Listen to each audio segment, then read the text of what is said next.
Hi, it's me again with CorelDraw Tips and Tricks, part 3 of this. I made one to show how to make this, which is part 1, and then I showed how to make this. Somebody asked how to draw that. And then somebody else has asked, how do you make it, would it work for text? And it surely would. Let's take that text and let's make it bold. Let's make a duplicate of it and move it over there.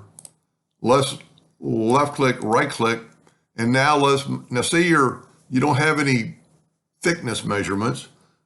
Now you could convert it to a curve and it'll do that, but you can hit F12 on your keyboard and go, let's go 1/4 of an inch. Now if you take the Smart Fill tool and fill this in, but see how it makes it look like it's thinner text?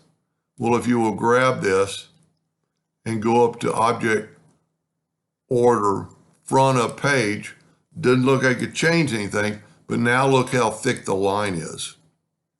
Now, if we add this effect to it, we can go to the attribute eyedropper, take a sample of that, and see the bucket has a no fill sign, and then so you're going to get that. Well, I shouldn't have the color in there. Let me move the color away. Let's take the eyedropper. Well, you know what I didn't do? I didn't convert it to an outline.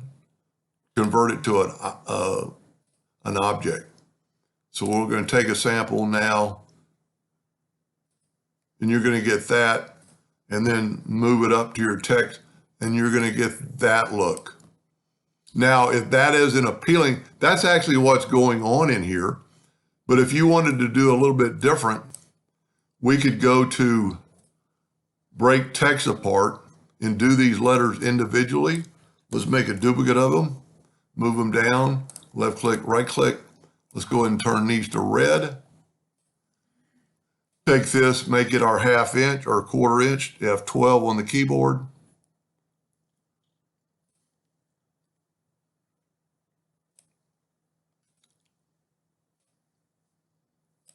Now, if we did these individually, let me bring in that graphic so we'll have it closer. It'll be a totally different looking thing. Grab a sample, bucket, bucket, bucket, bucket.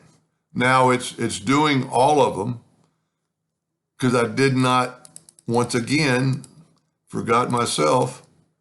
You've got to convert it to, and that wouldn't really matter because we're going to cover up with red, but convert the outline to an object.